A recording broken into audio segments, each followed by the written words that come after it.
What is up, everybody? Welcome to another episode of the Geek Cast. This is episode 5. I am Bobby, the Geek Guru. I am joined once again with my buddy Toby from England. What's up, Toby? How you doing today? Yeah, what's up, Bobby? I'm good. And we have with us, I'm really excited about this one, and I'm very happy to have gotten this, especially so early into our whole podcasting thing. But we got Julius and Brjann from Image and Form, the PR manager and the CEO. I like to call him CE Troll. But yeah. Brjann and Julius, how you guys doing today? Welcome. Hey, how's it going? I'm fine. It's an honor to be here, to be able to join you guys. It's going to be really fun, I think. What do you mean it's an honor to be here? We're in the office. Well, cyberspace together with Toby and Bobby, of course. It's too old to get this. We're in space? Yeah. Exactly. Trust me, the honor is with us. Believe me. Okay. So, like we do every episode, we start out with our geek outs. So, Toby, what are you geeking out about this week? Oh, I'm going first. Nice. Well, I'm geeking out about game design because I'm sort of an amateur game designer. I've been learning Construct 2, which is like a game design program, and RPG Maker as well. And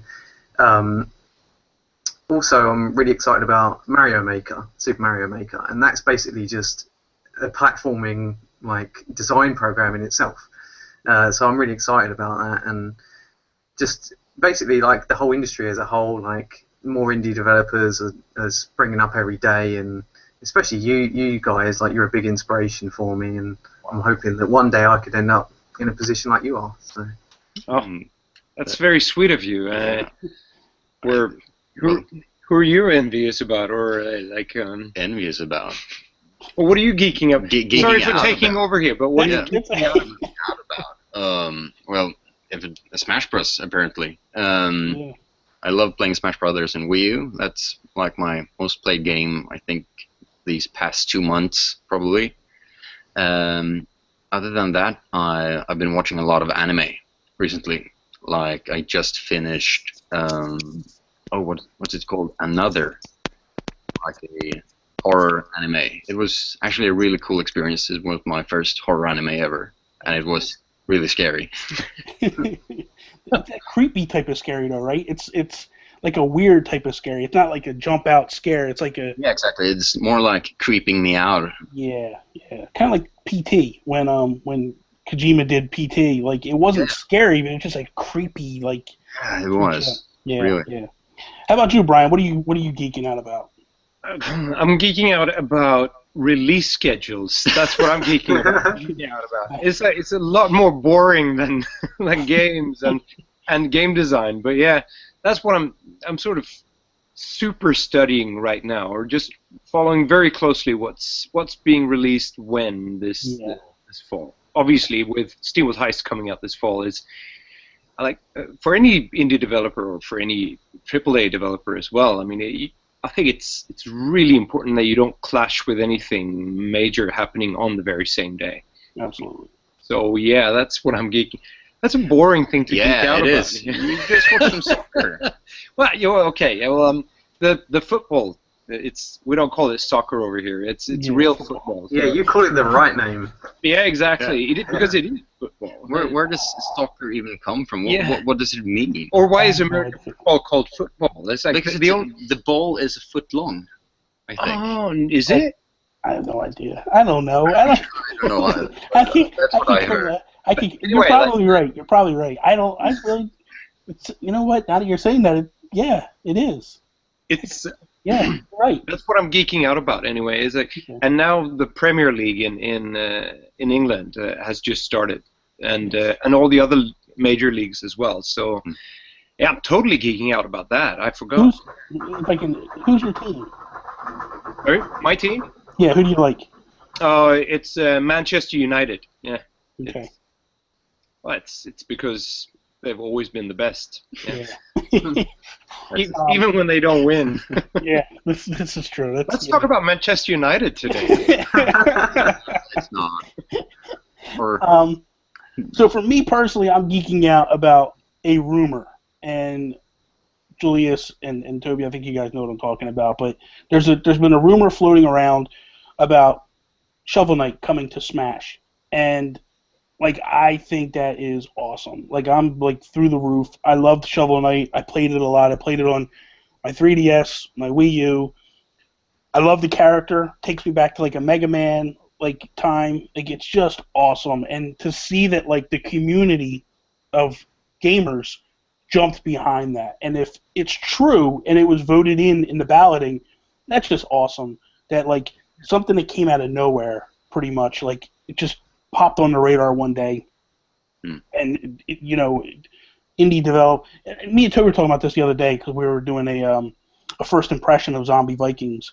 The kind folks at Zoink Games, they gave us a copy of it, a demo to play, and I said it in there. I'm like, can we just stop calling this indie development, because you guys aren't indie developers anymore. Like I take indie developers like two guys in a garage that just like slap something together like a Pong type looking game. You guys aren't doing that at all. Like it's just another level totally. And you know, like with Shovel Knight and Zombie Vikings and SteamWorld Dig and Heist and you know, Mutant Mudds and all these games that are coming out that are considered indie per se, I don't consider them. I think they're great, high-level quality games. And so just to see that like the community wrapped themselves around Shovel Knight and was like, we want this to be in Smash, I think it's awesome. And I'm just excited about the amiibo, as you can see over my shoulder. That's all I care about. You have every amiibo, right? So far, everything that's come out, I've got. Every one. Cool. I've got, I There's still have no OCD there. We can tell. It's just a genuine interest, right? Yes. No, OCD got a grip hard, man. It's bad. It's bad. It's an expensive hobby. Yeah, no kidding. I think that's if it turns out to be true, and it's going to happen. I think it's a wonderful thing. Yeah, it's a huge step for independent developers. Yeah. I think Because you can always, there's always going to be that term, indie developer, floating around, and no matter how intricate your games or how big your games get. Like it's for a long while. I think we're still going to see that sort of AAA versus indie, and that Right. Nintendo opening up the doors for a game like that. I think it's, for one, I think it's the right game to enter first. Yeah, I think so too. It's a fantastic game. Yeah. And it's such an iconic character as well. Yeah. That really truly deserves to be in Smash, I think. Right. And it also, for us, it's great. It means that door sort of starts opening, and so so we'll see Rusty kicking I Shovel want Knight's ass. Rusty, Well, I want Rusty in there so bad. Like that was the two I voted for. I voted for Shovel Knight and Rusty, and I'm like, I would be through the roof if either of those get in there. Like that would be, you know. And I just, like I said, I don't care to play Rusty in Smash because I'm not a huge Smash player. I want an amiibo of Rusty. Yeah. Like that's what I want. I want a little trophy I can put on my shelf. Yeah. That'll be it. Then I'll stop collecting if I can get. Yeah, but they are sort of, you know, Rusty and Shovel Knight are guest starring in Runbow. Yes. I'm sure you've ever heard of that, along with various other, like dozens of other indie characters, I think. Yes. So it's sort of like an indie Smash, sort of. Which is kind of cool in itself, isn't it? I mean, Awesome. I don't think any indie developer is viewing another indie developer as a competitor anymore. It's like sort of people that you like to hang out with and who you respect, and sort of there's a lot of stuff going on behind the scenes that you guys don't see, where we're actually in quite close contact with a lot of indie developers. Yeah, we speak to Jules at Renegade Kid, of course, very right? often. And the guys at Drinkbox and so on. There's a lot of interesting stuff happening, and there's never anyone saying, you know, that we can't disclose those figures or we don't want to talk about that. It's a wonderful. It's very open and supportive. Yeah, right. And you know, the guys that made Runbow, I mean, 13 AM, they're brilliant guys, but before Runbow, they didn't really have like the hugest title to sort of back up this brash email saying that, hi, could we please borrow your character for our game? We're going to ask these and these and these guys as well. And everybody just thought, hey, man, an indie Smash, that's excellent. Yeah. That's really cool. I mean, you think that if that was a big company, that there would be huge amounts of contracts involved and lots of like money exchanging hands and people like making sure that their properties are well looked after. But I think, like you say, the indie community is so well like together. Everyone's like in the same boat, and sort of sharing your characters like that just seems like a really good way to support each other. Yeah, certainly. I mean, I think it takes a while to realize that it's like the fastest way to be bigger is to be more people working together. We spoke about this a little bit when we met in New Jersey at one time, Brian, and I'd said to you how, because at that time we had just started this Team Geek thing where we were all kind of like pushing each other and kind of like helping each other. Like we got other guys that are podcasters, and we're all together, and we all work together, and we all try to push each other, and we all promote each other. It's kind of the same thing where you guys are all like, hey, if I can introduce Rusty in Mutant Mudds, and there's people that love Mutant Mudds, and they turn around and go, hey, who's this Rusty character? Where's he coming from? And then all of a sudden they pick up SteamWorld Dig, and they go, oh my god, this game is awesome. Then they go, oh, they got another game, SteamWorld Heist. Okay, so at this point we're going to move into what we're playing. Toby, we'll kick it off with you again. What are you playing at the moment? Well, I'm playing more Lego Jurassic World with Karina. That's just a really fun co-op game, and we've actually just completed the first film. So we really liked the way that ended, because you could control a T-Rex in the end, so that was cool. And we also, I was, a while ago I got The Order 1886 on PlayStation 4, yes, and I played that for about 3 or 4 hours. Didn't complete it, because it's not as short as everyone makes out it is, but I thought, I'll get back into it again, and yeah, I'm really enjoying it. Graphically, it's probably the most amazing game I've ever seen in my life. But, it's got some mechanics to it that are a little bit irritating, like the stealth mechanics. If you foul something, because you can creep up behind guys and do a stealth kill, but if you don't time it right, then you get killed and you have to start the whole section again. And it feels like there's a few gameplay mechanics in the game that are like that, where they've kind of sacrificed the enjoyment of actually playing for the experience as a whole, like the cinematic experience of it. But overall, I think it's better than a lot of people made out when it first got released. That's good. I'm going to throw it to you guys, Julius and Brian. What Sure. Right now, these past weeks have been just FIFA the whole time, and the reason for it is my boy, my 11-year-old. He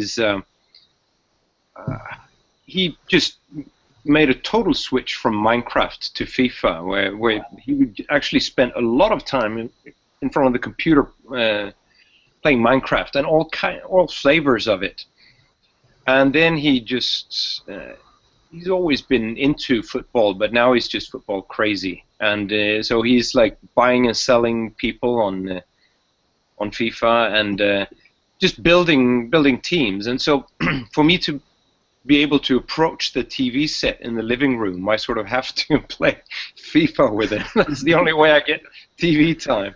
That's funny. So yeah, there's been a lot of FIFA. I'm not really good at it, but and I can't really blame the team because I'm always playing Manchester United. So it's yeah, no, that's me actually. So that's where the Wii U gamepad comes in, because you can do off-screen play on your gamepad. Play more on your Wii U. That's right. Yeah. Well, so you could be doing that. The problem is let's be honest, the Wii U doesn't have any EA games, does it? Like the newer versions. I think they had the original FIFA. Yeah, but that's true. So pretty older stuff, but it's it's been FIFA on the PS3, and well, a lot of chess, obviously, at least 2 hours per day. It's his favorite game ever. Nothing beats chess. See, I was gonna say SteamWorld Heist beats chess, but okay, that's fine. Nothing beats chess. Okay, we're not counting like the man week, so heist testing. Julius, where are you at? As I said before, I'm playing a lot of Smash Brothers at the moment. I'm really trying to perfect my my NES playing, but it's so hard. You know, once you go online, you get your butt kicked in just a few minutes. And other than that, I've been playing a lot of this. I think it's called an adventure puzzle type kind of game called Machinarium on Steam. Oh, it's very cool. It's beautiful. Yeah, it's such an amazing title, actually. Other than that, it's just some. I've been trying to get back into Animal Crossing New Leaf on 3DS, and other than that, just some Pokemon Shuffle. Are you looking forward to the Happy Home Designer that's coming out? I am, actually, because the reason for me Animal Crossing is it's a great game, but it's been so much of the same for many years, even though New Leaf was a huge step from the earlier games. But Happy Home Designer is kind of what I think is the most fun, is designing your home. It's like the house builder in The Sims. It's like it's the best part for me. Yeah, so I think it's going to be really fun. Yeah, I'm really looking forward to that one. I think it's going to be, and I'm the same. I played since the GameCube. My buddy hooked me, and I was like, I'm not playing that dumb game. Like, get out of here. There's no way I'm playing this stupid game. And he's like, but you could play old classic NES games on it. And I was like, really? I was like, okay, now you got me. Because at that time, it was before Virtual Console and all that stuff. Yeah. And then all of a sudden, like, you're playing to play, like, Mike Tyson's Punch-Out and Super Mario Brothers and all the ones there. And then all of a sudden, it's like, wait a minute, I'm hooked on this other game now. And then, like, you leave the classics and you start playing Animal, and then it's like, it's got its hooks on you and it's done. For me personally, I've been playing, imagine this, SteamWorld Dig. When I knew you guys were coming on the show, I went back to PS4, and I'm kind of trying to get the Platinum Trophy on it, and it's mind-numbing. So because it's not a one-time playthrough, like you have to do it, I think, multiple times in order to get where you need to go. So that, I actually picked up SteamWorld Tower Defense this week, and okay. so if you see a sale from the eShop, oh, that's excellent. you sit there and go, where did this come from? We haven't had this. Who's buying this game? Fun thing is that it's actually not that far from the truth. No, either. That's hilarious that you should say that. So, and then Zombie Vikings. Neither of us knew about that game, did we, Bobby? Well, I knew about the game, but I didn't know that I could buy it on the eShop. I thought that I had to own like the DS. I didn't realize it. Because I was researching on your website, I was looking at the different games that you've made, and I saw the Tower Defense one. I was like, I've never heard of that before, so I asked Bobby about it, and he didn't know that he could get it, so we both agreed that we're going to buy it. Yeah. Bobby's tried it out. So. Yeah, it's cool. It's Tower Defense. It's cool. It's kind of neat to see the progression, like how you guys went from Steambots with humans, then straight to Steambots, and now it's like Steambots in space. So it's like it's kind of cool to see that progression, and it's kind of neat too to see that like in the first game, in the Tower Defense one, the humans are kind of like the villains, and so that's kind of neat to see that switch. Are they even called humans? I think they're called the Shiners. It's sort of a degenerated form of. I think that's the technical. Yeah, I think that's the technical name, but I can't remember if in the opening if they reference them as humans or not. I forget. I think they are referenced as the humans because they're supposed to be human. Yeah. They're just when we started making SteamWorld Tower Defense, it was the other way around. Just before we started making the graphics, I think it was your sort of more sensible setup of evil robots trying to take over the mines. And then I think during one lunch hour, we were just talking about it, and someone threw it out that wouldn't it be more interesting if the humans were the bad guys? And it actually made for a lot more fun graphics. I thought that since you're sort of placing out, well, it's a tower defense game. Since you're placing out the robots, there's nothing strange with them being stationary. Yeah. Like you sort of plant a robot without legs in one place, and then you have humans sort of come along trying to steal their gold. Yeah, we're trying to get back to what we were talking about. Like how what do you think of the game? can you even finish like Did 2-3 levels? you start it or? I started it. I only played the first level. That's as far as I got. I did start it. Okay. It seemed like the first. Cause I've not even done the first level because it was just like waves and waves and waves. Yep. So I haven't really gotten that far yet to see. Like the first wave hasn't finished. I only played for about 5 minutes, give or take. The game has an interesting difficulty curve, if you like. Yeah. Or more of a super sudden difficulty spike. Okay, so it's like it goes from okay, you got it to like It goes like Yeah. It's, It's the hardest game I've ever played, actually. yeah.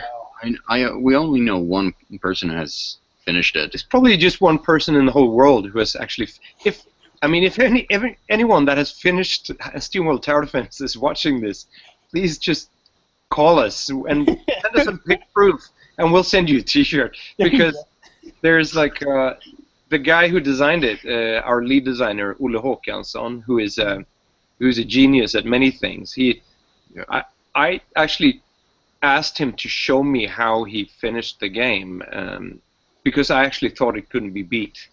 And he grew an extra arm or two, and then you could do it if you play with like 4 styluses at the same time or something. That sounds like a good challenge. so it's like Mario Maker. You've made the game. You're like, we're not putting it out until you beat it. So if you beat it, then we'll put it out in the market and let you guys. That's right. That's it. So at this point, we're going to move on. We're going to start with our interview part of this. Normally we have topics, and we're switching it up today since we have these 2 awesome guys. I'm just going to throw it out there because you know what? I ask all the time, and you did touch on it. Like, and I know you're not even going to answer me or brush me off, but is there a release date for SteamWorld Heist? Yeah, sorry? Release date? I don't know. What's the release date?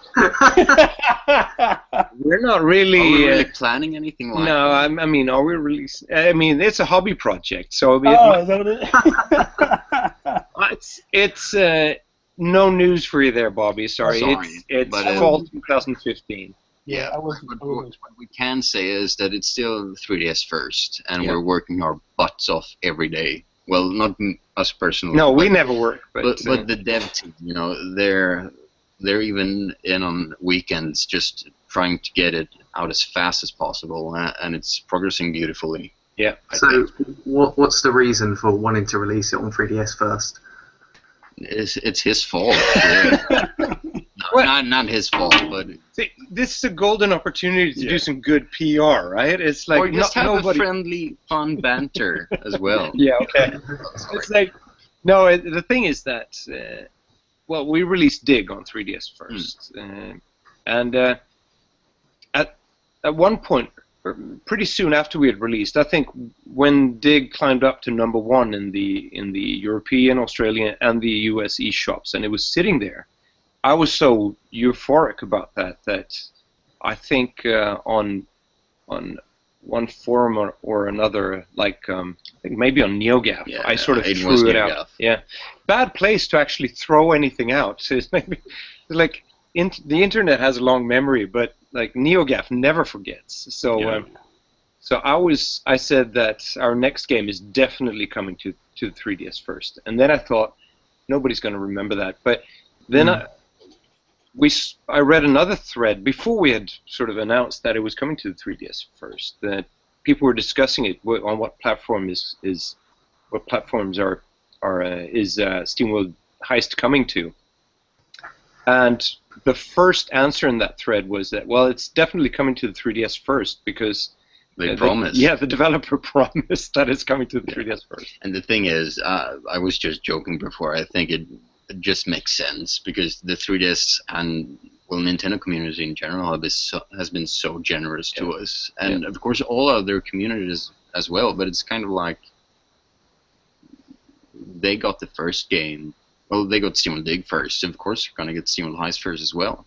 Yeah, it's sort of we have no real reason to go to any other platform other than 3DS first. It would be really strange to take it somewhere. There are a number of reasons too. I mean, the hardware itself. Yeah, the hardware, right? If let's say that you develop it an HD version first, like for one of the consoles or for PC, and you can sort of count on the users having brilliant hardware, and you don't have to think about performance at all. On the 3DS, which is just an objectively much weaker platform, both with the resolution and the CPU, we have to be really clever about this, about the development. So I was just going to... Sorry.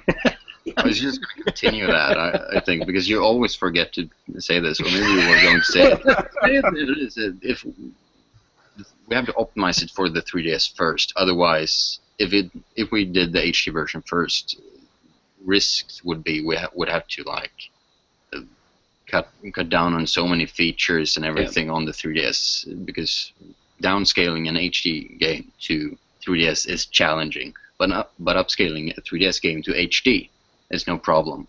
Yeah. Now, let's cut. I was going to say that. I don't believe you. So, in theory, is it almost one of these things where you guys are building the game for the 3DS, and then maybe somebody comes up with an idea and goes, hey, we should put this in there. You know you can't fit it on the 3DS, but it's a potential to add on later on? Or do you guys not even do that? Actually, we've been thinking about that for a few things, but we are making the game for the 3DS. I mean, one of the things we were thinking about the 3DS even in the early concept stages, and that it would be good to go to the 3DS first, mainly because of the two screens. Because you have, I don't know if you guys have. Well, Bobby, I think you've played the demo, but I think you played it on a PC, didn't you? You guys had it with a PC. When I met you in New Jersey, you had it PC with an Xbox controller. Right, that's it. And on the 3DS, you see the gameplay, but you also have the map below it on the second screen, which is a huge benefit when you play that game. And also touch shortcuts to switching between characters and changing your view and stuff like that. So it just made all the sense in the world to do it for the 3DS first. But then there are a few other things that won't work as well on the 3DS as it will on other platforms. I'm not going to go into detail there, but yeah, we're making it for the 3DS. We're sort of developing everything on Mac and PC, which means that we sort of have a PC version running sort of in parallel with the 3DS version. Yeah. So you could say that we're sort of doing HD and 3DS version at once, but we can't. I don't think we'll ever sort of make an HD version and then water it down for the 3DS, exactly. Because it's so pathetic, I think. And it doesn't make sense at all. No, you typically think about it. When you build a house, you don't put the outside and all that and then start to work in on it. You start from the out. You start with the foundation. You build a good foundation. You work your way out. It's same theory, Yep. Question that I had was, and we touched on this one other time, but I felt like it was a good way to go with this, is obviously with the success of SteamWorld Dig, a lot of people expected Dig 2, and it never came. What was the thinking and what was the reasoning behind kind of skipping a Dig 2 and going to something total? And it's not even like you skipped Dig 2 title-wise. You skipped it stylistically and went a totally different direction in some theories. What was the thinking behind that, and what led you to that decision? Jules? Yeah, well, the thing is that I wasn't with the company back then, actually, but our game designers, and you as well, Brjann, reasoned that if we would make another digging game right after SteamWorld Dig, we would be labeled as that developer who can only do one thing. We wanted to surprise everyone, because we see SteamWorld as this universe where we can just play around with settings and themes and different gameplay mechanics.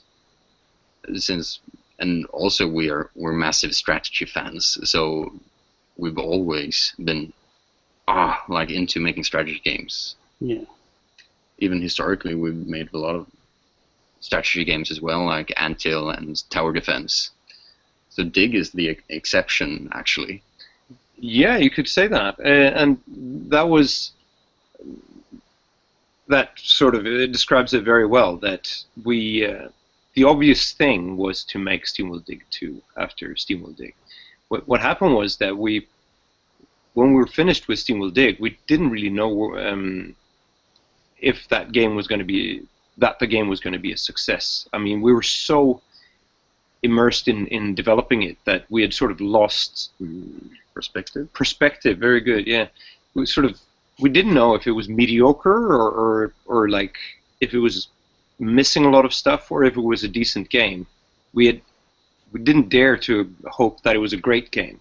We were sort of guessing at how good it was. So what happened directly after Dig was that we started developing 2 smaller games in parallel. That one of them was a SteamWorld game and the other one wasn't. It was just we reasoned that now we've spent so much time making this one game, SteamWorld Dig. If it bombs, what are we going to do? So maybe it's a good way to spread risk to do sort of different types of games, and at any rate just make shorter games, like smaller games that we can sort of see revenue from them more quickly. This Heist is the total opposite. Yeah, I was going to come to that because we started making those 2 games, and then SteamWorld Dig got released, and to rave reviews, and that took us totally by surprise, and also the sales figures. So it was sort of what should we do? Should we see if we can port this game? Should we try to contact some of the other platform owners? So we contacted Valve first, and they had seen the success. I mean, the Metascore and so on. So we emailed them very carefully and said, is there any way that we could sort of get this? How do we go about getting this on Greenlight and so on? And they said, well, we've opened up a slot for you here on Steam, so get cracking. And we didn't understand what they meant, so we had to sort of email back and say, so what does that mean? Are we on Greenlight? No, we have a slot for you here. You don't have to go through Greenlight. Your game is good. Yeah, that's awesome. So that was awesome, but that meant that okay, then now we'll have to sort of break off these 2 games and start making the HD version of SteamWorld Dig. Yeah.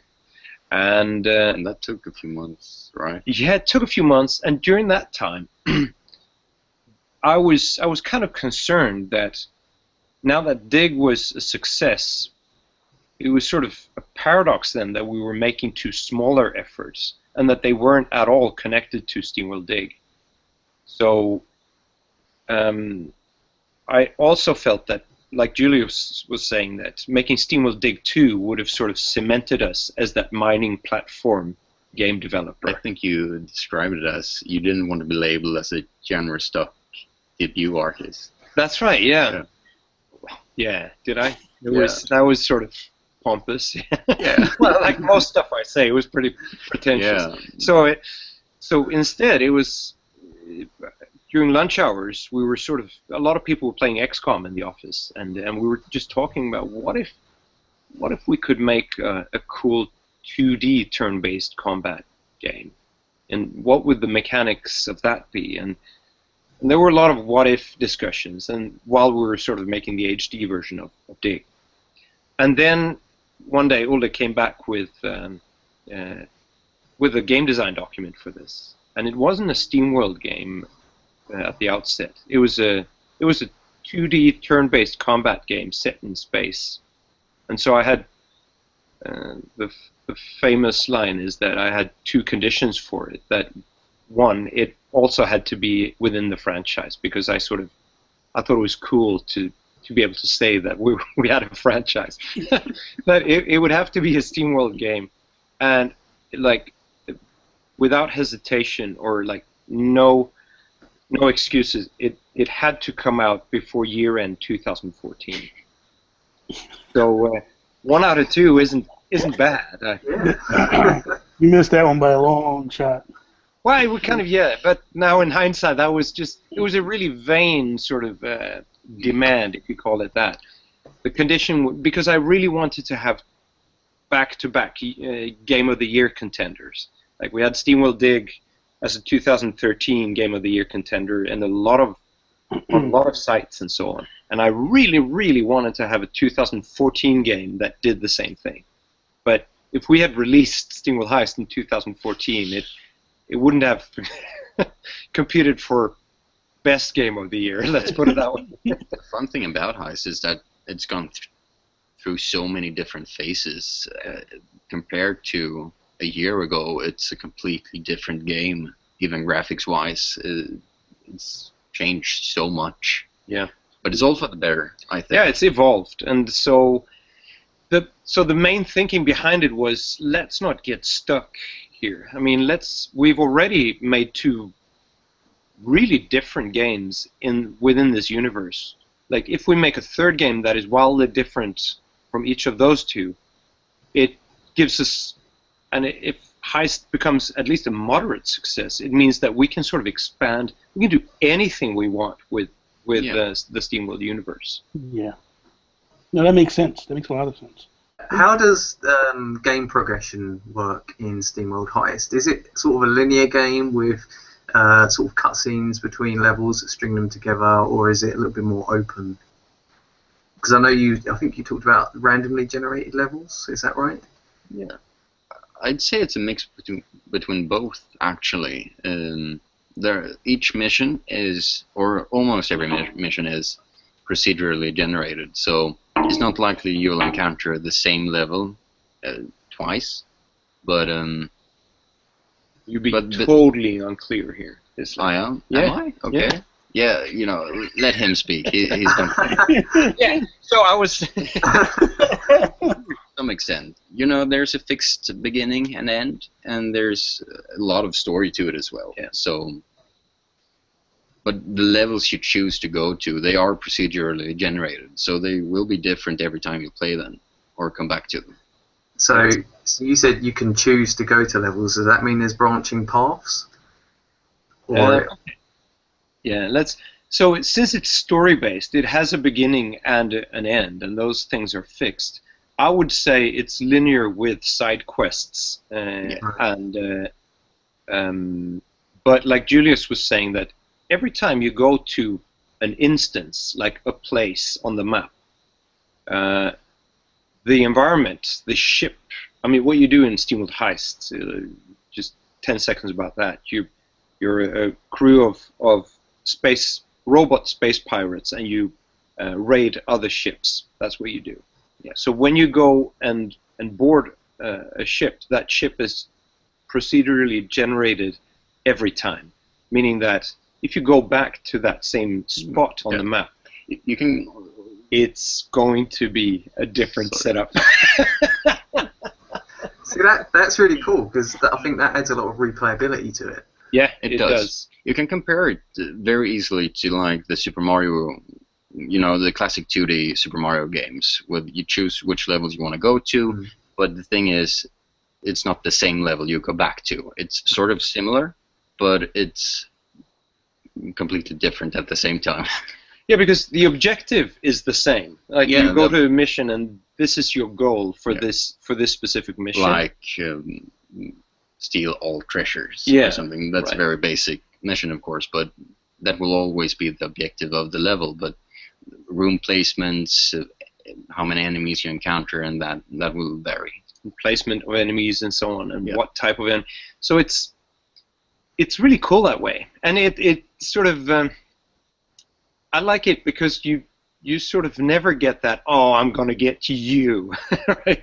Because when you get back, it's like, he's not there anymore. Okay, where is he now? So it's actually it's really cool. You can't really master a level that way. It sort of means that if you fail at a mission, you have to you have to strategize better next time. I also imagine that would make speed running quite difficult, where it's different every time. Possible. Yeah, you can play it as fast as you can, but you can't really speedrun it. Exactly. It's not a speedrunning game. Let's put it that way. Yeah.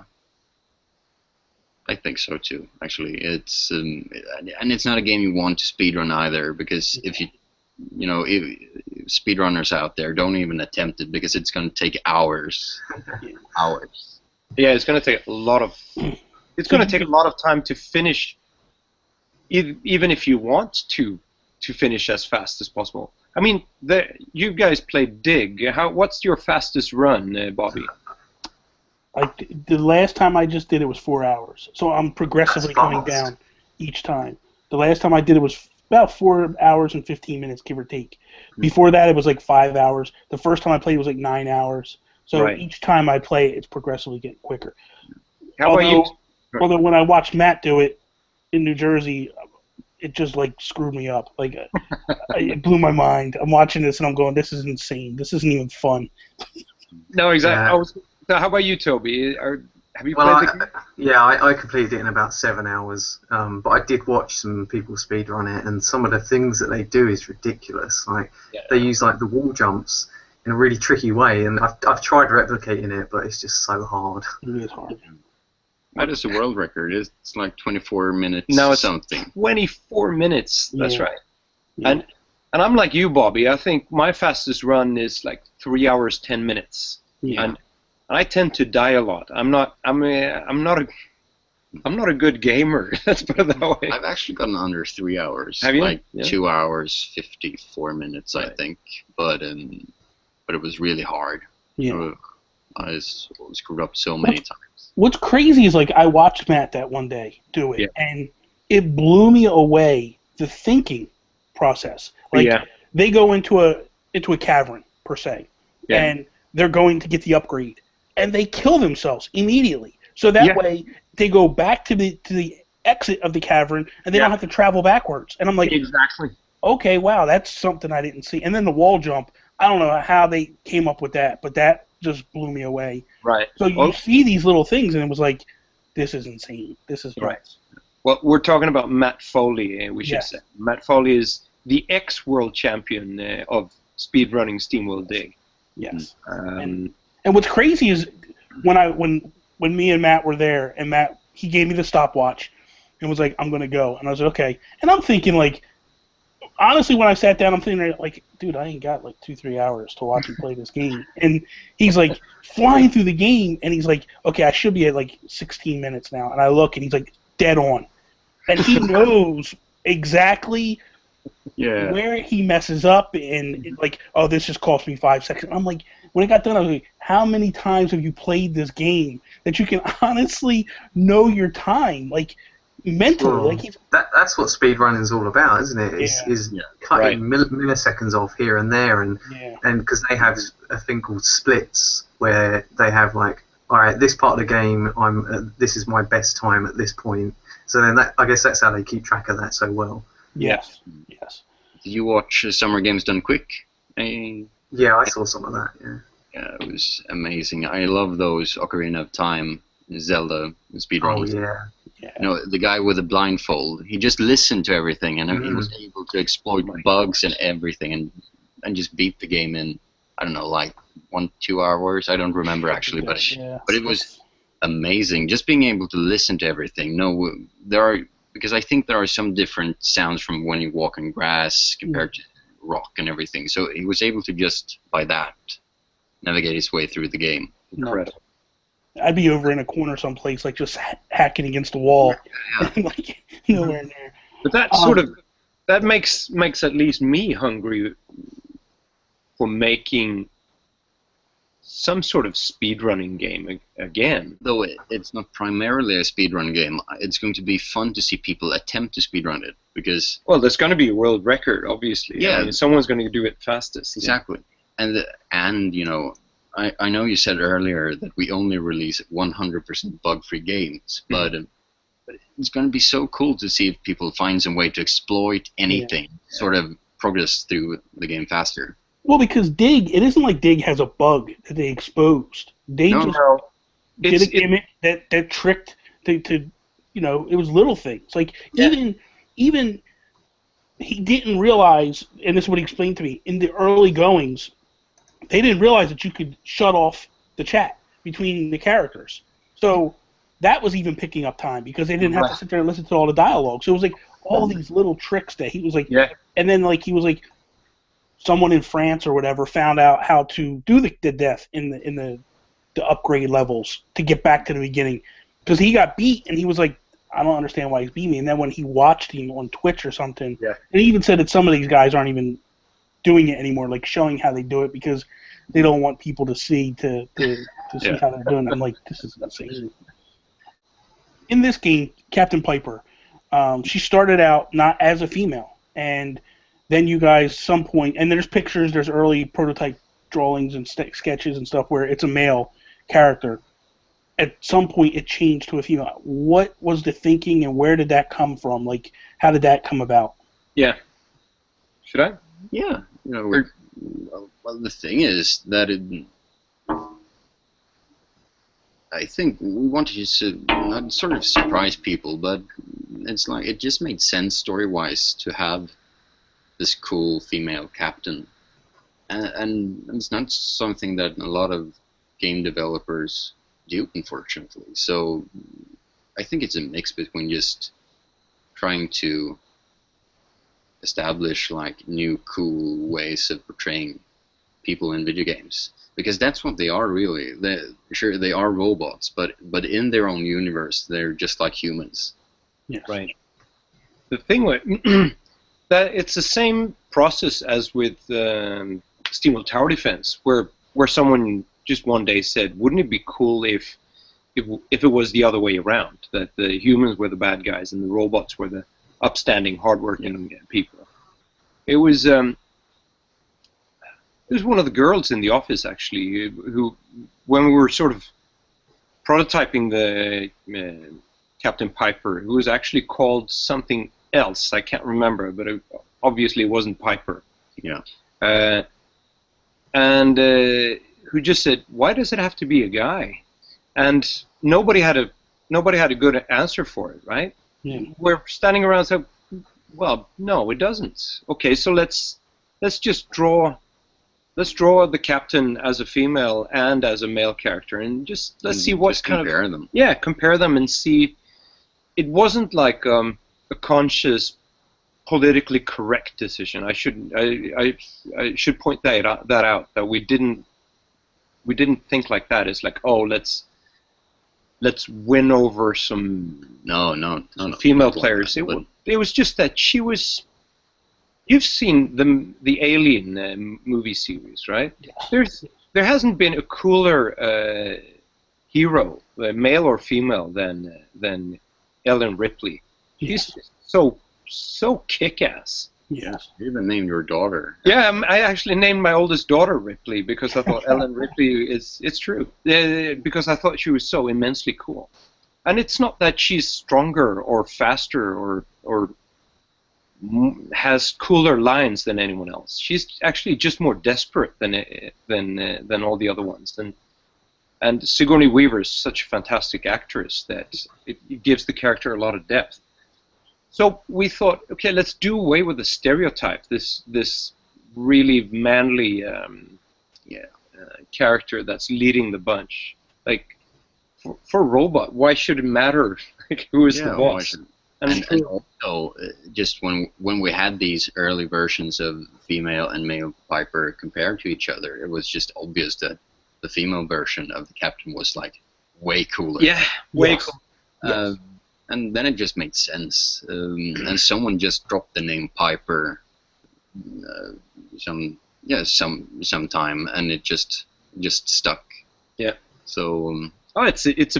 We love puns. We're from Gothenburg, Sweden, the universal capital of punning, right? Yeah. So you have Rusty in SteamWorld Dig, and you have Piper in SteamWorld Heist. They're both sort of steampunk references. And Biff Beacon in they and SteamWorld Dig sort of got to have fun, cool names that you can sort of yeah. So it was actually a bit. It wasn't decided on day one, that it was going to be a female robot. Yeah. But because as you saw in these early pictures, we actually had this tiny little Rusty-like character, right? Yeah, sort of like a Rusty-like character from the start. But I don't think it was ever meant he was ever meant to like be the real star of the game. For a few days he was at least. But yeah. Okay. But that's how we do. That's how we make games. We sort of set out with a general idea in the beginning, and then we just experiment and iterate and experiment some more and iterate some more. Discard this, replace it with this. Yeah, it's a add very this. iterative process. Yeah, it changes the whole time. That makes sense. That was a long answer. Yeah. Yeah, that's fine. Yeah, that's good. So going back to difficulty, how are you sort of handling the difficulty curve in SteamWorld Heist? Are you having like enemies that require new techniques to get rid of them, or like is there like an upgrade system? Yeah, well, it's fairly easy. We have a very intricate upgrading system, I think. The characters sort of level up, and they earn new abilities. The more you play with them, you can purchase like weapons and upgrades and different, like, it's not just guns, it's close range weapons, grenades and stuff like that. And so you have that, and you also can recruit new characters. It's not just the 3 we've shown so far. Well, we have shown 5, but mainly we've shown the captain, her crewmate Seabrass, and the fish robot Billy Gill. But we will have even more characters that you can recruit, and each will have their own, well, special abilities and way you can play with them. And difficult settings as well. Yeah, you can take that. Yeah, I'm very happy about that because SteamWorld Dig had one difficulty setting, or so it didn't have any difficulty settings. It was, you played the game the way it was. But when you have a strategy game like this, it's, some people are going to think it's too easy, and some people are going to think it's too hard. I'm definitely on in the second category there. Yeah. So I think the last time I looked, I think we have 4 or 5 different difficulty settings in SteamWorld Heist, which makes it, for one thing, it sort of opens up for a lot of achievements, but it also makes it enjoyable for everyone. Yeah, of every age and gaming experience and preferences. There is like this mode where you can just breeze through the game if you just want to enjoy the story or the music or discover the world or stuff like that. And there is, of course, modes that are downright impossible to play if you're not like the best gamer in the world or something. And it's a lot of fun, right? Yeah, because then you it adds a lot of replayability. It does, and I mean, for me, right? I was when we're testing now. It's like I was playing and I had this setting at God. It was even rude. I think it was at intermediate or something like that, or mediocre. I had to sort of level down.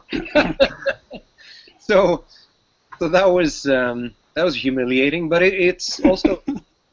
You forget that really quickly, and you can also alter the difficulty setting as you're playing, which I think is quite cool, because it would be sort of boring if you invest 2 or 3 hours in the game, and only to realize that you're sort of you're not progressing, you're not mastering it, so you can sort of just level down or level up as you go along, and I think that's pretty cool. But there are some benefits to playing on higher difficulty settings as well, right? Really? Yeah, you gain more rewards like experience and money and stuff like that. So if you want to enjoy the game to its fullest, I think it's good to like play on medium or above, just to be able to discover everything. Yeah. Like Toby, your question, think of it as as a chess computer, if you like. Let's always use chess as the reference. Nobody knows what chess computers work. I can tell you. Do.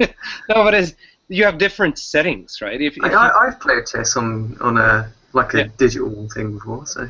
Okay. Well, it's just me, huh? Yeah. Like, if you just started out playing chess and it was only one really high setting, it would be super dull to play against that computer. I think you'd lose interest really quickly. Yeah, exactly, because you're losing the whole time and it's no fun. So I think SteamWorld Heist is the type of game that really benefits from a variety of difficulty settings. Yeah, like most strategy games, but at its core, it's a strategy game, and it just makes sense to have it.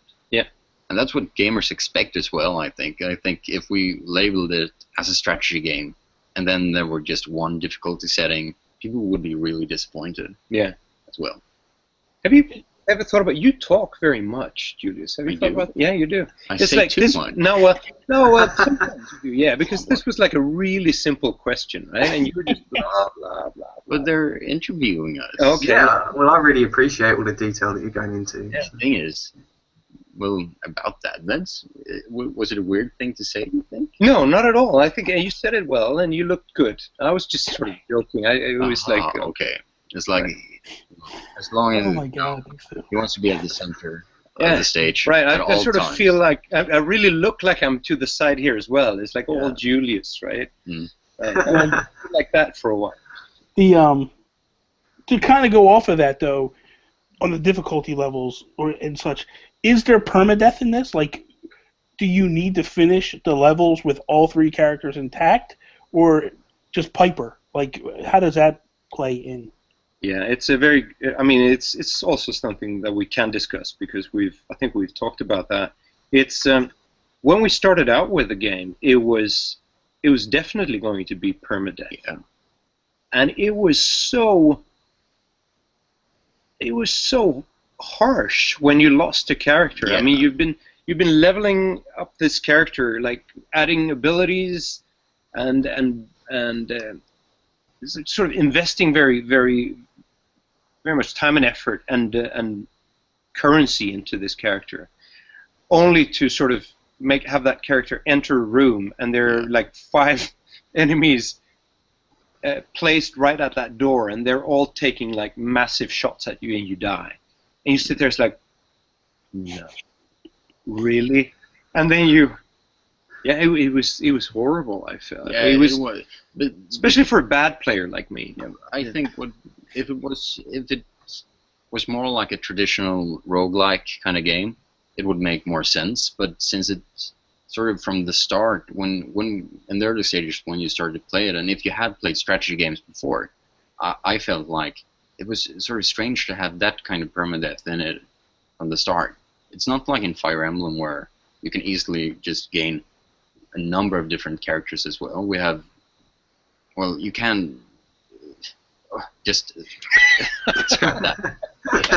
But the thing is, for instance, in Fire Emblem, there are so many characters. You know, if you lose someone, you can always replace them later on. But in Heist, you actually you get to know your characters and get to love them, and it just hurts. It hurts so much to lose them. Right. So we scrap that. It's more intimate. Like you're closer knit. You're getting to know these characters on a more intimate level. Where in Fire Emblem, it's quantity, not quality. Like they're just throwing all these characters at you, and you're kind of just like. A lot of times you'll just front load garbage characters into a battle because you don't care about them. It's like if they die, they die. And but when someone close to you dies, you're shutting the game off and starting to level over because you don't want to lose that character. Yeah. So that makes sense. I mean, there's another thing. Sorry, Toby. I'm just going to interject here because Julius is talking so much. It's also that every character in SteamWorld Heist propels the story forward as well, because they provide pieces of the puzzle. It's like why is the world like it is in SteamWorld Heist, and you sort of get their inputs or their sort of backstory, and if we just had an infinite supply of no-name characters, you really wouldn't. You wouldn't lose very much if they died, but here they do. So we sort of we need to keep them to propel the story forward. And then lore-wise, they are robots. It doesn't really make sense. You can always repair them, as in SteamWorld Dig, where Rusty doesn't die necessarily.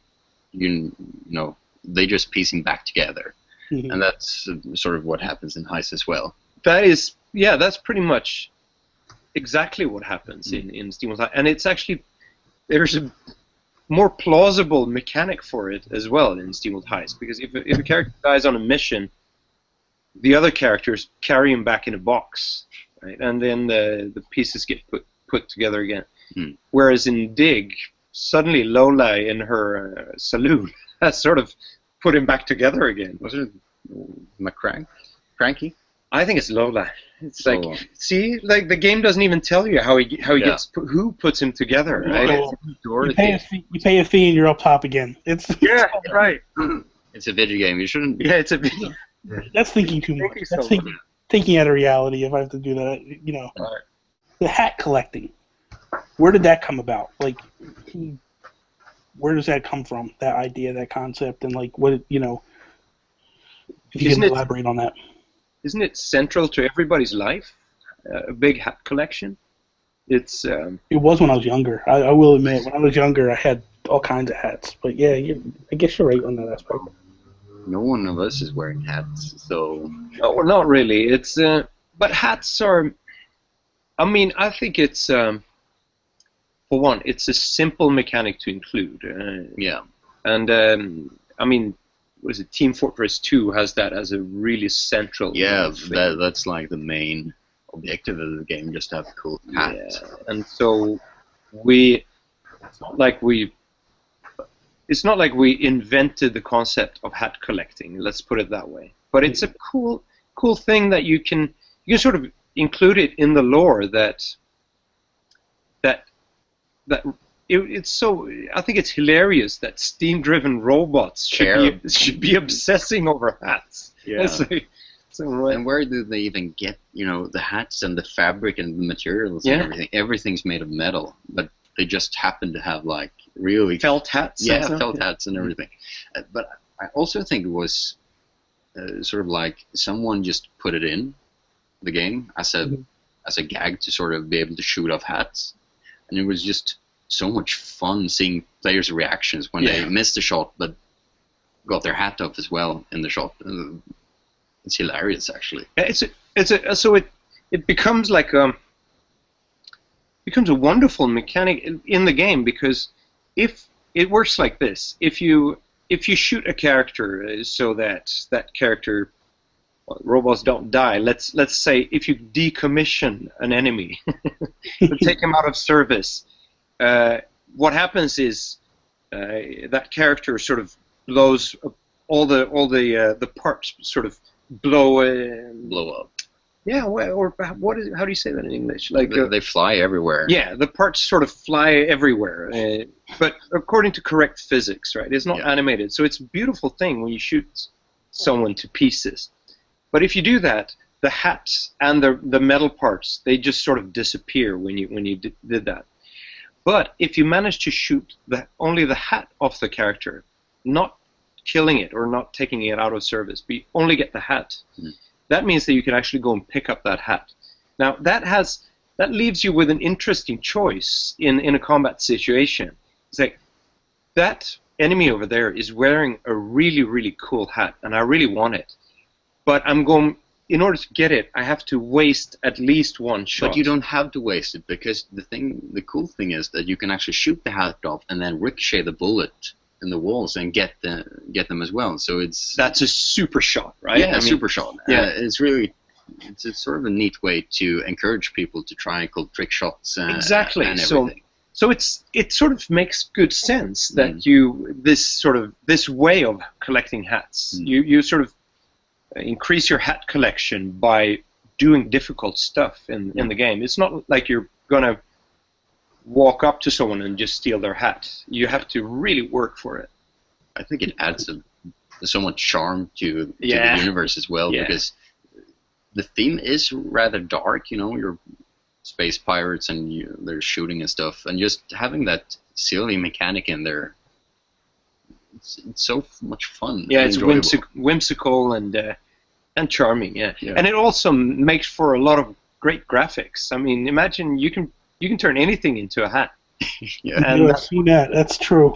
That's what the guys are doing now. It's and we haven't even entered hat production phase yet, so there's going to be even more hats. Oh man. So yeah, a shitload of hats. Toby, Go ahead, you got something? So you mentioned you're basically going around taking over other ships, sort of invading ships and gathering materials and stuff. So is there a mechanic where you've got your own sort of hub ship that you can upgrade with stuff that you find throughout the game? Kind of like XCOM, you've got your base that you can upgrade slowly throughout the game. Is there anything like that in the game? Not in the first version. It was there on the design stage that you should be able to upgrade your ship as well. But since we're not really using the hub ship for combat, it basically what it is, it's a big ram. I mean, you sort of just ram it into the enemy ship and deploy the team that's going on that mission. It's sort of it went quite quickly. It went to the bottom of the performance. Let's put it that way. And the fun thing about it is that there is the captain's ship is actually quite large. You're able to fit almost, I think, every character you can recruit will be there with you, so you can go around and speak with them and interact with them between missions.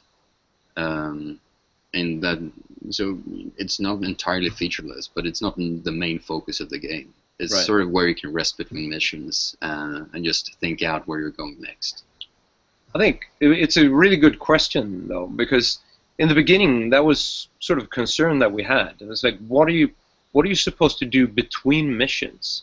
Like, how do we make for interesting gameplay in between? And what happens in between the heist missions is you're at the ship and you just talk to the other characters, and that sort of forwards the story. They're filling in the gaps that you don't know yet, and they're telling you stuff about someone knows something about a certain type of enemy, or somebody knows what's happened in a certain location, and so on. Exactly.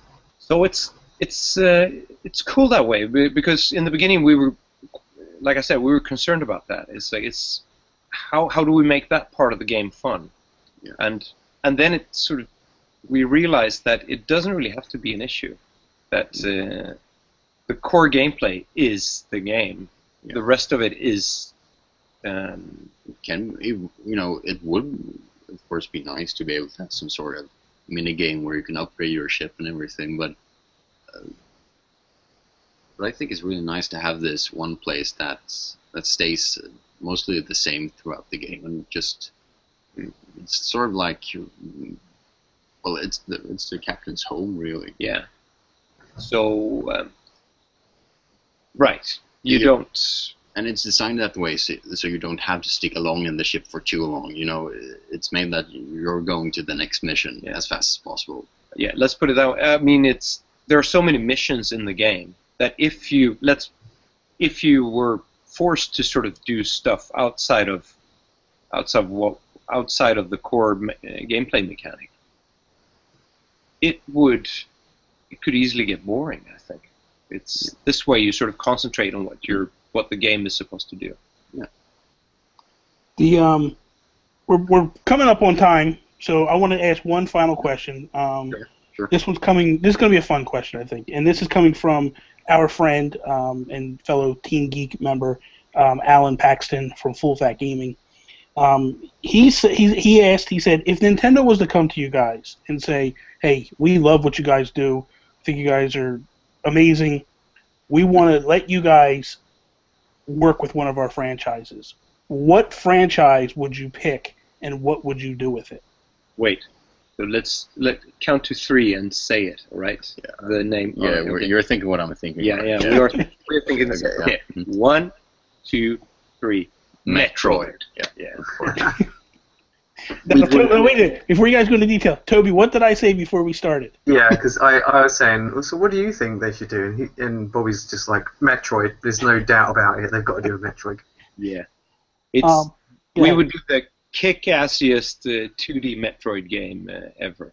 It would be super interesting.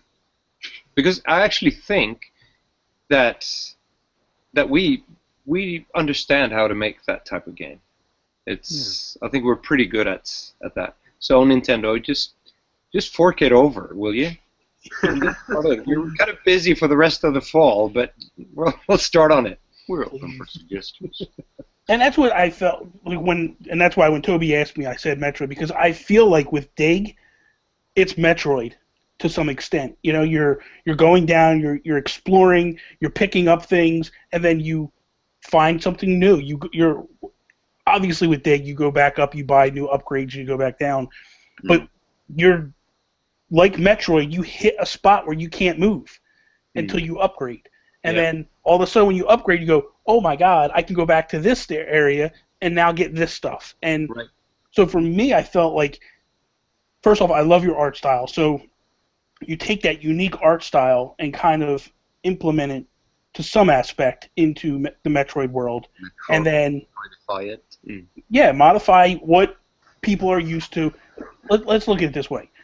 It feels like Mario, Zelda, those franchises have always gotten weird, quirky upgrades with the art styles. Metroid has stayed the same for the most part. The only difference is if it was 2D, 3D, third person.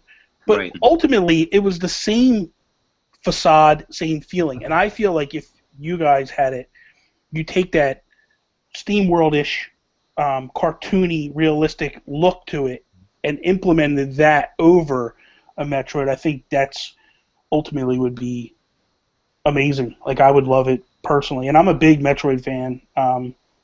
You know, I didn't really mess with the Prime series too much, but the 2D games I love. I think they're some of the best games. Really?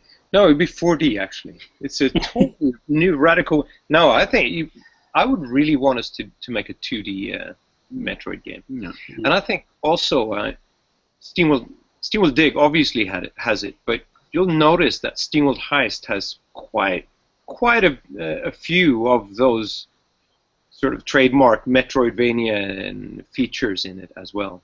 So we're not letting go of that. That's sort of, we're only making games so that Nintendo finally are going to give us Metroid. Yeah, right. Goal. It's in the business plan. Right. That's it. The plan is like in 5 years. No, it's a 15-year plan, actually. Okay. It's we started a while back. At this point, we typically go into Know Your Facts. The three people on the show will bring a fact.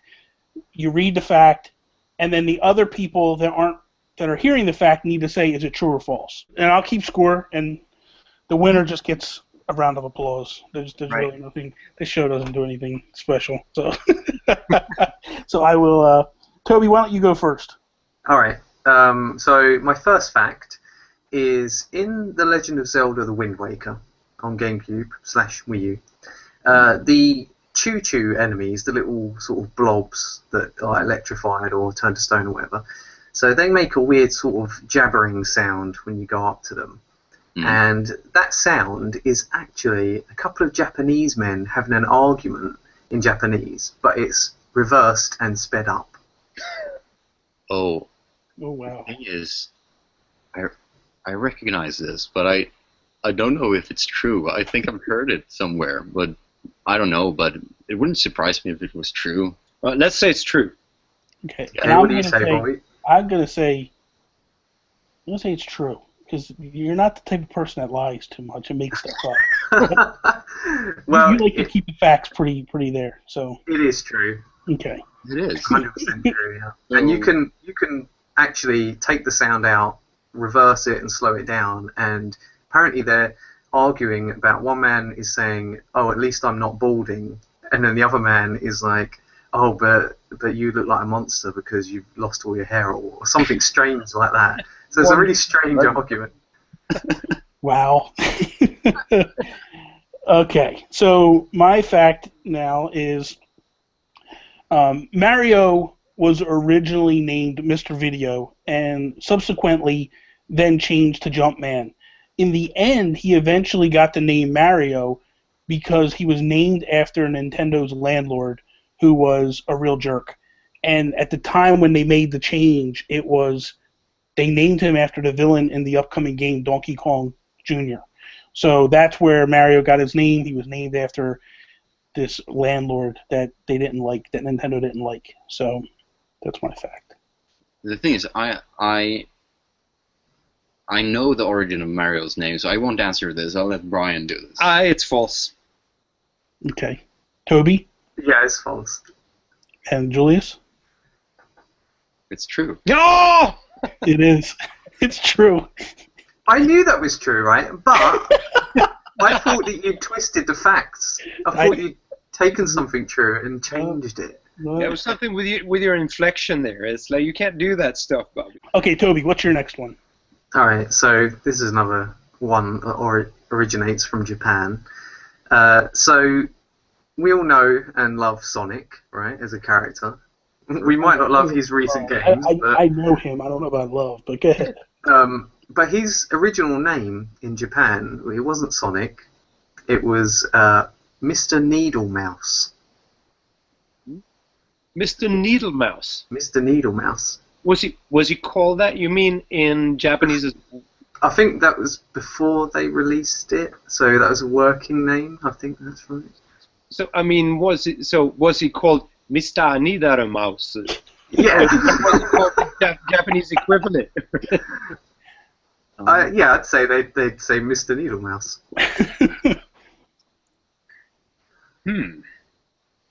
You go first. I say it's false. Yeah, I'm with Brjann. I think it's false. I say it's true. It's in fact true. That was the name of Sonic originally in Japan. Oh man, that was too weird. It was very weird. And isn't there early concept sketches of Sonic where, well, of Mr. Needlemouse that are absolutely hilarious to watch? There's a lot of hilarity around Sonic, but yeah, I'm sure there are. There's a really cool sketch called Mr. Needlemouse on YouTube. Just search Mr. Needlemouse sketch something. It's about the origin of Sonic, and it's really, really fun to watch. There's a skit. I'll have to look that up. Sadly, I feel like Julius is a ringer, and he has all this knowledge of video games that we don't have. And he's telling us. Yeah, he's like, you guys answer first because I know the answer. My answers. This guy, I mean, he never watches football or anything. He just sits home and just rehearsing this stuff. It's a different age. It's unfair. Well, there's a lot of I don't know. So All right, I'm going to ask a football question now, and those.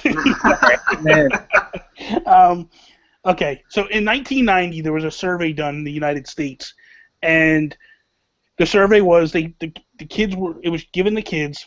They were shown a picture of Mario and Mickey Mouse, and Mario was the more recognizable character over Mickey Mouse.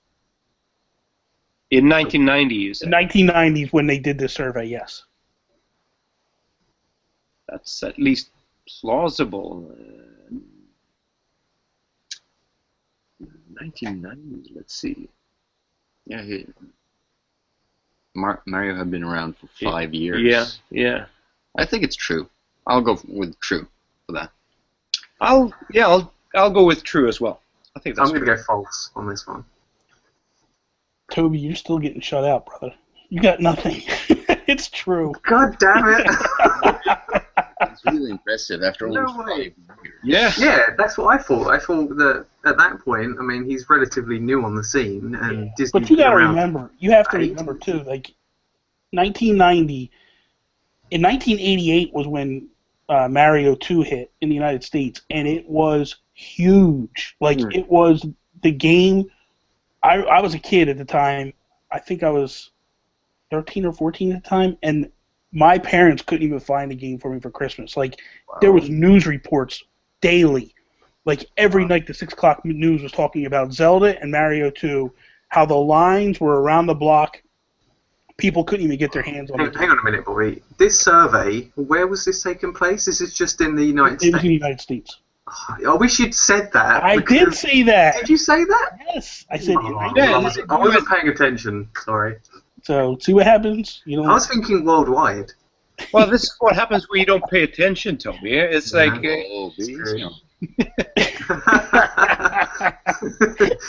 Yeah. Um, You got to know your Iron facts. fist. yes, know your facts, Toby. I'll come back with a vengeance next time. Yeah. Yeah. Well, you need to do something because you're down 0. You haven't even gotten one right today. All right. Okay, so Julius, do you have anything? Any facts? Did you come up with? Maybe Brian has one. He can go first. It's football related. Try to get something video game related. Yeah. Okay. I'll have something game related. Are you with me? Yes. Are you ready? Yes. Go. When you play a game of chess, it's very important that the bottom right square is white. That's false. I think that's true. I don't know. Wow, it's too hard. Well, I don't know. It's a fact. You say true or false. Okay, I think it's false. I think you're bullshitting. No, it's actually true. Yeah. Oh, man. Interesting thing is that if you watch any movie where they have one of those, oh, we're going to depict some intellectual people or some really evil mastermind where they have a chess set or like a chess game going, Yeah. it's always set up the wrong way with a dark square down in the right-hand corner. This is like this creepy geek stuff. I mean, this is I was going to say, that's a really nerdy thing to know about. really nerdy, but so important. Okay, Julian, what you got? I've got a really cool one, I think. Okay.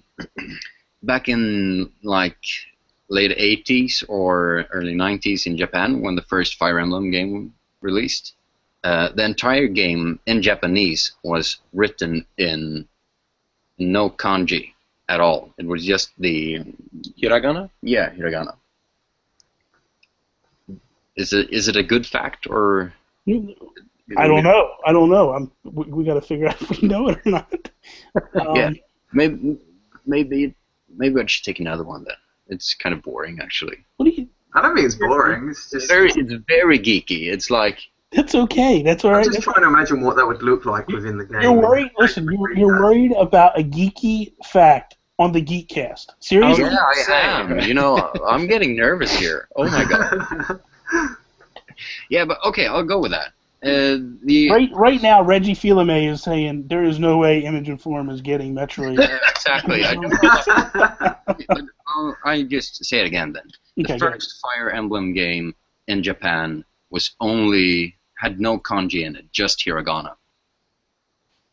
I say it's true. What platform was it on? Early 90s, Early 90s. I think. I say true. Yeah. I say false. I'm going to say false as well. It's true. Oh my god! I thought I'd get one. This guy has lived in Japan, so maybe he can explain, Yeah, actually, right. Yeah. the writing system. Actually, I lived there when that came out. Then I didn't play it. Okay. But yeah, the thing is that they have like 3 different written alphabets. The kanji is the Chinese characters, the very complex characters, and then they have 2 sort of simplified writing alphabets called hiragana and katakana. They're like 53 characters each. So And they're just syllables. that's right, yeah. So ha and ki, and like each of those sounds is like represents one of those characters. And I think actually back in those days, if they were going to use kanji, it would be too taxing on the system to include like a whole font set. So they would actually use a reduced. And the low resolution, maybe. Yeah, right. The complexity of the kanji can be. Yeah, it can be. Yeah, exactly. Probably that they couldn't use like up too much screen estate. Yeah, right. I'm going to blame my lack of Japanese knowledge on my failure to answer that. Listen, well, you can blame it on what you want. Yeah. But Blame you it. lost, Toby. So I'd say that, Scores are here, the game's over, and you lost. no, that's less video Julius won. related and more Japanese related. Julius What did you say, won. Toby? I won. Yes, you won, Julius. Wow. Julius has 4. Brian came in second with 3rd. I have 2, and Toby got 0. So that's good because last week Toby rubbed it in our face how he just killed us and I dominated did. us. I So- wiped the floor with you last week. Yeah, well, guess what? I won't rub it in your faces at all. You've been out geeked here now. That's, too. Yeah, that's not definitely. good. So that is all. Thank you guys for viewing in. If you viewed in, if you listening on iTunes, SoundCloud, Stitcher, all those different avenues that we have. I want to thank Brjann and Julius for taking the time out to sitting down with us and talking with us. It means the world to us. You can follow Image and Forum. They have very many different avenues. I don't want to step on any toes or anything like that. So, Julius, do you want to tell people how they could catch you guys? Well, the easiest way is just to type us or write us something on Twitter. Our handle is @imageform. Okay. Other than that, you can just search for Image and Form on Instagram and Facebook, Twitter, YouTube, and you'll find us. Yes. I'm sure of it. Yes, definitely multiple avenues. Yeah. You can follow Toby at Toby's_take, myself, Bobby, at The Geek Guru on Facebook, Twitter, Instagram, all that stuff. Wherever you want to find me, you can find me. So thank you guys for watching. That is all. Peace, mother. Bye. Bye. Thanks so much for having us. Thank you.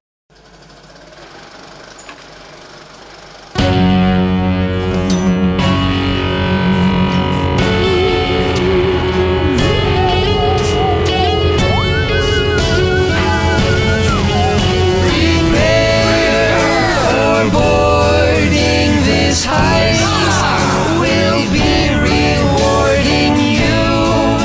Can't stop us, grind us down.